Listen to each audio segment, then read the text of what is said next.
Hey guys, what's going on? It's Ash here coming at you today in Raid Shadow Legends, kind of a bonus video for you guys. Today we have completed Doom Tower on hard. You can see 120 floors with all 12 secret rooms complete. And I have to be honest with you guys, I have not made a few comments over the last couple weeks. Why haven't you made any Doom Tower content in terms of following my progression on Doom Tower? And the answer is simple. This has been a struggle for me as a content creator to tackle Doom Tower, kind of like Faction Wars. I really never put out any Faction War content. Maybe here or there I touched on it a little bit. And I think for the same reason, I probably won't be putting out any Doom Tower content with this caveat. Or I should say, any of my Doom Tower content. As in, I never put, Faction Wars 21 team videos out for you guys as well. Because I want my channel to be appealing to everybody to watch my YouTube channel here on Raid. And the truth is just the champions and the artifacts and the gear that you need to get to floor 120, regardless of who the final boss is, 99% of you guys watching or more are not going to have that. So why am I going to sit here and talk about strategy for something that you guys just don't have the champions for? And, dude, I spent a lot of money in this game too. And it's just, I struggle with that. Yeah, I want to share the content, but at the same time, that's not what my channel's about, and that's not what I ever want my channel to be about. So what I thought is today, I would kind of just mess around, show you, see if we can clear the Doom Tower, floor 120 final boss, Sorath the Ice Spider, using 3 champions, right? Talking a little bit about like the fight itself, but more so kind of just having fun with it. And then what I want to do in moving forward, now that we've actually done it, now that I've been focused the last couple weeks on completing Doom Tower, what I'd like to do is just focus on the specific bosses and tackle them using kind of free-to-play friendly teams or teams that have more accessible champions, daily login reward champions, with a bunch of substitutes for you guys as well, to kind of give you guys different ideas rather than just putting a bunch of OP pay-to-win champions on the same team. Yeah, like obviously that's going to do pretty well. To be honest with you, Doom Tower for me was a little bit easier than I anticipated, and it's very, very difficult. The reason I'm saying that isn't because I think it's easy. I think it's very hard. I'm saying that because if you have all the champions in the game, I wasn't sure, like when they introduced Faction Wars, it still took forever for anybody to complete it. I wasn't sure just how difficult, just how hard they would scale it.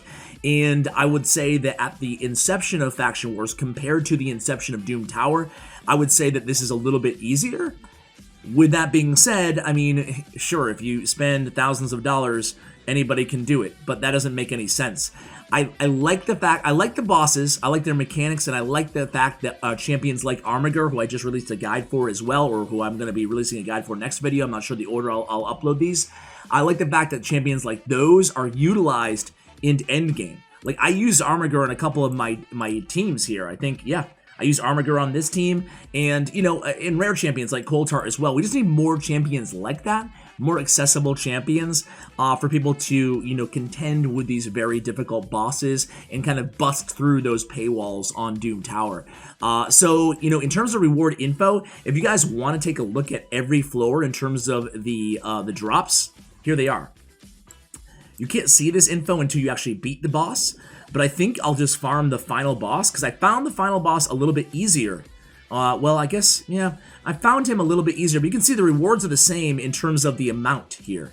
From floor 90 and above, we're looking at 5 to 10 and 3 to 5. Anyway, let's go ahead and see if we can complete it. This is the team that I used to complete it in like 10 minutes. Stag Knight was dead the entire time, so is Coltar for the most part. I'm exaggerating, but I think I can just get by with these 3 champions. Lydia, Ignatius, and Siffy. And it's a fun team. We'll see if we can go ahead and accomplish it. And as we kind of watch this, apologies for the little lag there, I feel like we'll talk a little bit more kind of about Doom Tower. I'm really interested, and I will read every single comment, maybe like for the first 24 hours on this video. Any feedback that you guys, oh crap. Okay, no, good.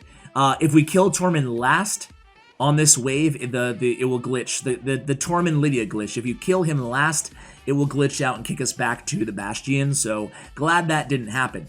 But man, Ignatius is so incredibly overpowered in this fight, man. Like, against the Frost Spider, dude, he can, well, you'll see. He's going to put out just insane amounts of damage. and we don't really need Lydia on this team at all, except for to block the revival. So I think I could probably just do it with 2 champions, honestly, but I'm not guaranteed to have the HP burn on the Spider, so I think it's easier just to have Lydia on the team as well. But you can see, dude, Ignatius put it out so much damage. Actually pulled him like 2 shard opening videos ago, so really lucky on that pull, because boy is he a difference maker, having him just put out insane. I mean, really any HP burn champion can really just, I don't know, it's not like a hack or anything, but it can really, it feels like you're just hacking your way through the Frost Spider. Again, it will be more challenging, I think, when we have to tackle other bosses like the Nether Spider. I think is a little bit more challenging than the Sorath the Frost Spider, but you guys let me know, like, what order would you rank the difficulty of the 4 new bosses?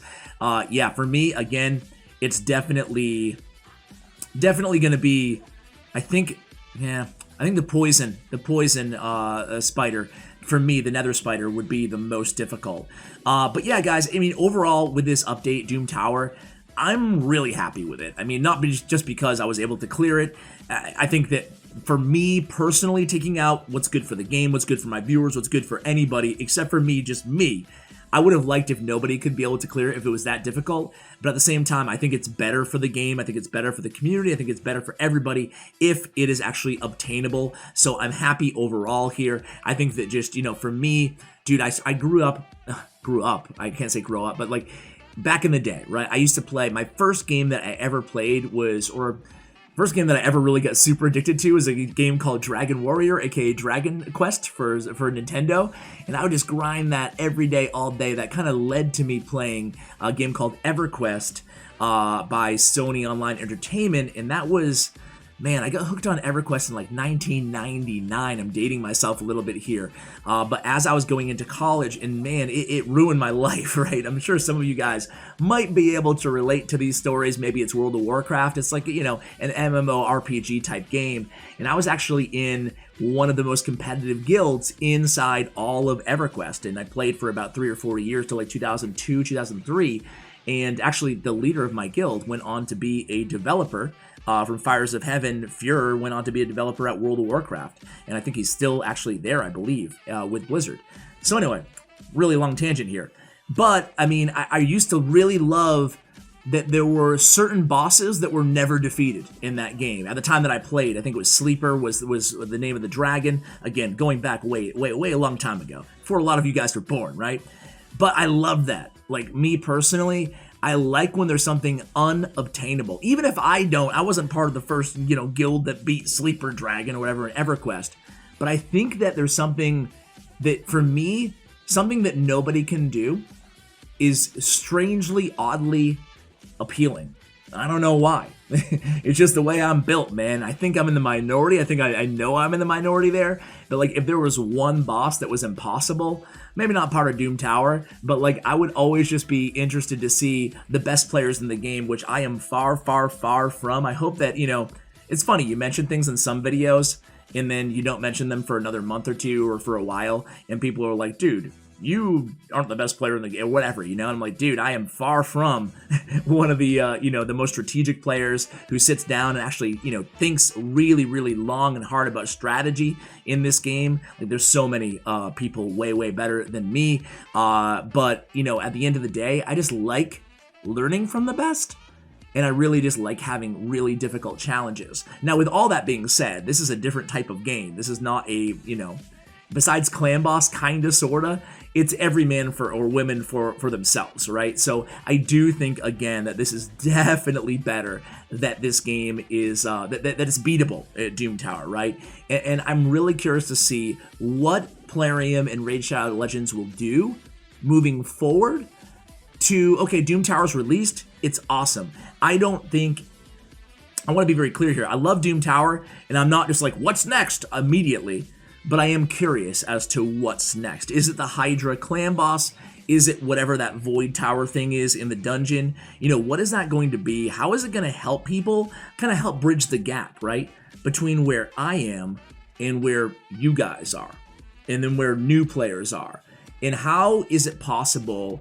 You know, I think that Plarium, one of the reasons that 2020 was a huge year for Plarium, especially the last 6 months and things really turned around, is because they started making resources easier to get.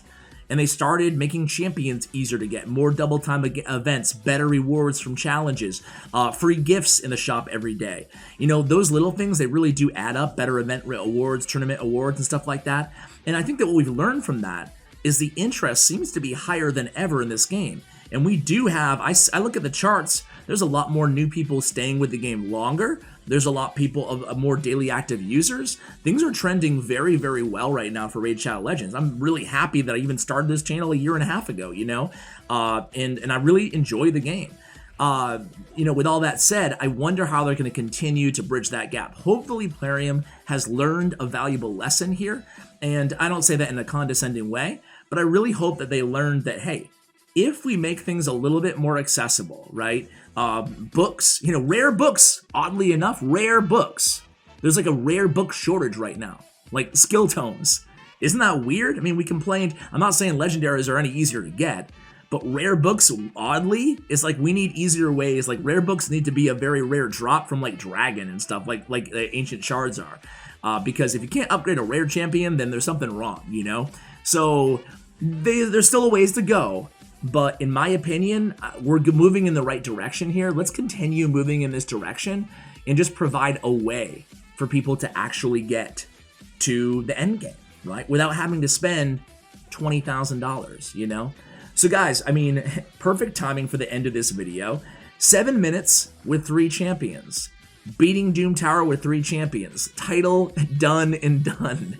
Guys, let me know your thoughts. I kind of just rambled. I had no intentions. Actually, I started this video thinking that I was just going to talk about this team and about like, oh, you have a high resist Siphi, which is what we had. High resist Siphi with high defense. That's basically all she had. Very, very, let me actually just show you my stats on these 3 champions. Lydia, you know, she didn't do anything besides basically resist or deny revival, right? But Lydia's total stats here is 516 accuracy. But of course, she doesn't land the decreased defense or weaken on the spider. But that's, you know, her stats. Siphi, it's basically resistance. You know, I put resistance chest on her, resistance banner. So she's rocking a 589 resist. And hence the power of 108k. But resist on the chest, resist again, and all my best resist gear that I could find basically on Siphi. And then Ignatius, I had to mule my gear around, but I made sure that he was, you know, over 300 on accuracy. His total stats, again, I'm not sure why the computer's a little laggy right now, but 333 accuracy, you know, 229, excuse me, and 4,100 on the defense. And that's it, man. He did so much damage. What did he do, like 33 million or 35 million damage? Ignatius is a beast.